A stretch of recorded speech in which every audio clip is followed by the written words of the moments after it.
Vamos a hablar de una hermana de Napoleón. Las hermanas de Napoleón marcaban 1,34 la milla. La más ligera era Paulina Bonaparte, que era la más linda también. Pero Carolina era la más mala. Carolina Murat, porque estaba casada con el mariscal Murat, que era uno de los militares que secundaban a su hermano. Así que vamos a ubicarnos en Francia. Napoleón era ya emperador. En el año 1806 Napoleón otorgó el reino de Holanda a su hermano Luis. Y Carolina, que también era hermana del emperador, tuvo un violento ataque de celos. Se enfermó, estuvo en cama, y para calmarla, Napoleón le cedió a Carolina, que estaba casada con Joaquín Murat, el mariscal, le concedió, el ducado de Berg y Clerc, 2 ducados. Pero Carolina se indignó todavía más, porque ella quería ser reina. Quería recibir los homenajes del pueblo, regalar órdenes o dignidades a sus amantes y utilizar a su provecho el tesoro del Estado que le tocara en suerte. Bueno, a principios de 1807, una noticia falsa dio a Carolina una idea. Parece que llegó un rumor de que Napoleón había sido herido en batalla. Y Carolina se preguntó de qué modo ella podía sucederlo si Napoleón resultaba finalmente muerto en alguna batalla. Estaba en aquel momento luchando en Prusia, Napoleón.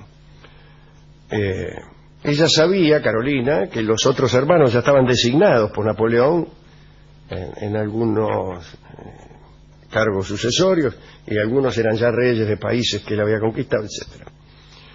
Pero ella quería apoderarse de la corona sin seguir la línea legal que había establecido Napoleón.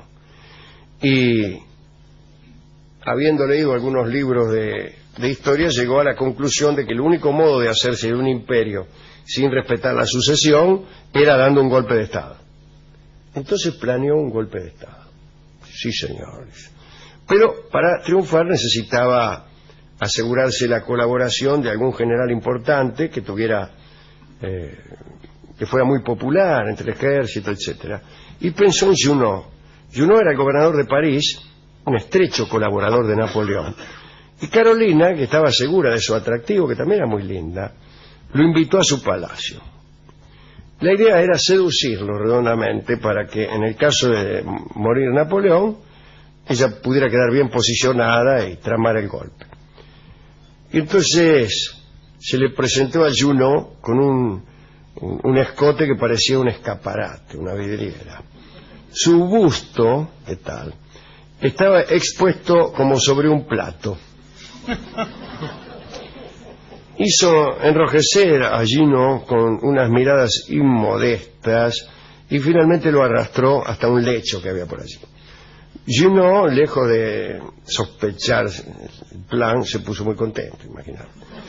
Ella le decía todo el tiempo que era un amante maravilloso, que volviera a verla cuando le diera la gana, y Junot se fue y regresó a las 2 horas. Era casado Junot. Era casado, la mujer me parece que se llamaba Laura Junot. Pero parece que había otra mujer que había tenido la misma idea que Carolina.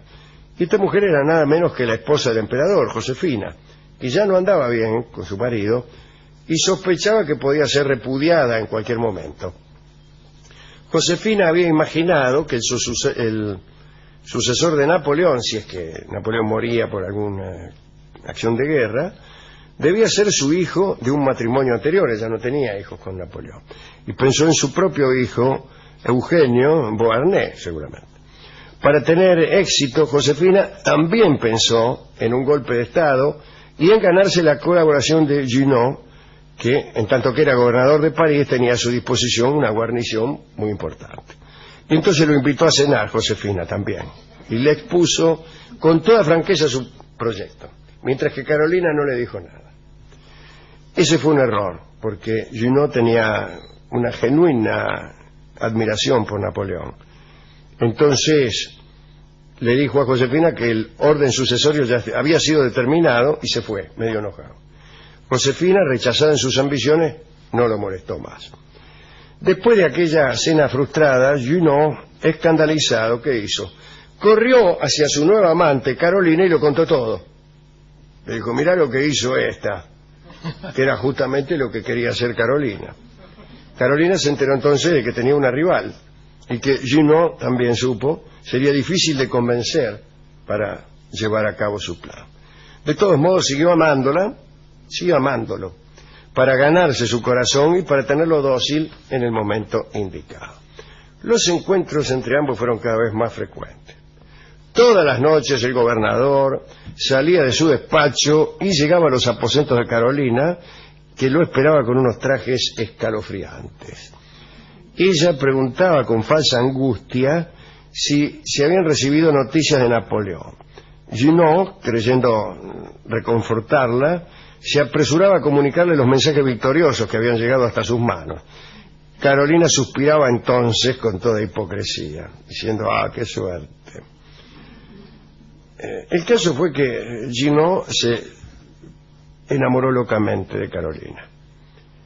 Ella se dio cuenta y estuvo a punto de contarle sus planes verdaderos, pero algo vino a frustrarlo todo. Los amoríos de Carolina y de Junot fueron conocidos por muchos personajes de la corte, y las noticias le llegaron a Napoleón, que estaba de campaña en una región de Prusia Oriental. A mí me parece que el día en que el rumor se oficializó fue un día en que hicieron una representación en un teatrito que había en la Malmaison, que era la casa donde vivía Josefina, ahí medio en las afueras de París, que tenía un teatrito la casa, y ahí, con la asistencia de toda la corte, habían preparado una obrita de teatro donde trabajaban, entre otros, el propio Junot y Carolina. Y en la escena, Junot la tenía que enamorar a Carolina. Y el tipo ahí la manoseaba y la besaba, socolor de que estaba escrito en el libreto. Pero me digo que todos se dieron cuenta. Y los que ya lo sabían, se reían. Se reía y lo cargaron y qué sé yo. Estaba la mujer de Junot, se dio cuenta, y parece que al terminar la obra, me parece, no me acuerdo, Carolina tuvo una especie de desmayo, entonces le desabrocharon el corpiño, discúlpeme, y de adentro del corpiño salió, entre otras cosas, una carta. ¿De quién era la carta? De Junot. Bueno, de todo esto se enteró Napoleón al día siguiente, a los 2 días. Y se enojó. ¿Cómo puede ser? Calcule usted, Carolina casada con Murat, que era el principal mariscal de él, y Junot también. Claro. ¿Cómo van a hacer un escándalo así? Bueno, le resultó intolerable la conducta de su hermana, y eso que no sabía lo que tramaba. Nada más le resultó insoportable que anduviera con Junot. Finalmente llegó a París Napoleón y le reprochó a Carolina su conducta en los términos más vulgares, que es como se reprocha en esta clase de conducta.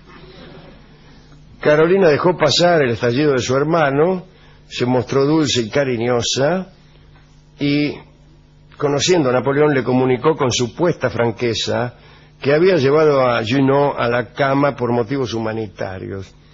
Le dijo que el gobernador se quejaba con tristeza de no poder amar más y que de eso había sentido piedad. Y Napoleón se lo creyó. Quedó estupefacto y maravillado al mismo tiempo, dice la crónica.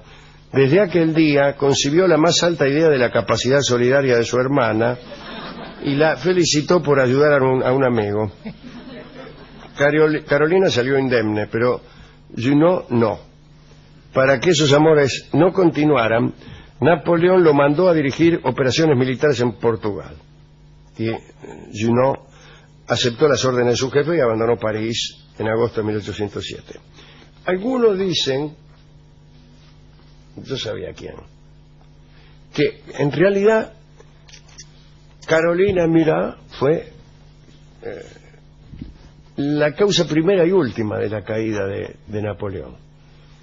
Porque claro, hay unas conjeturas.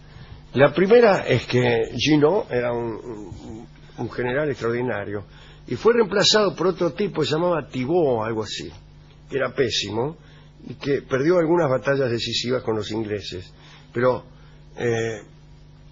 hubo un montón de cosas que ocurrieron que no hubieran ocurrido de no haber sido relevado Junot y no haber sido enviado a Portugal, como por ejemplo la evacuación de Portugal o la rebelión de España en 1808, bueno, todo eso.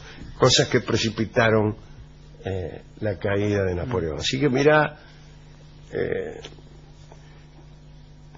qué mala que era esta Carolina, que por otra parte no renunció a sus ambiciones, ¿no? Porque poco después buscó otro amante poderoso para que la ayudara. Bueno, pero esta es otra historia que ya la vamos a contar. Esta de hoy terminó. La familia de Napoleón era una desgracia. Era una desgracia, pero bueno. El Junot este era bueno. Incluso Napoleón un día se quiso levantar a la mujer de Junot, a Laurita Junot, que no me acuerdo cómo se llamaba de nombre. Bueno, él digo Junot. Se había agarrado la costumbre de hacerse leer las cosas por la mujer de Junot. La llamaba todas las mañanas a su habitación e incluso antes de levantarse él en la catrera, la mina le leía las cartas más urgentes. Y por ahí se le pasó por la cabeza y no pasó nada. No pasó absolutamente nada. Pero igual el matrimonio de Junot medio patinó muy fiero porque este romance del pobre gobernador de París con la hermana del emperador lo conoció todo el mundo y la gente se moría de risa con eso, ¿no? Bueno, vamos a... Y está bien, me gustó, qué lástima que era mentira, ¿no? Esto de la piedad de Carolina por Junot, que le dio bolilla por piedad. Así que yo dedicaría esta charla a las mujeres piadosas, porque a mí no me han amado otra clase de mujeres.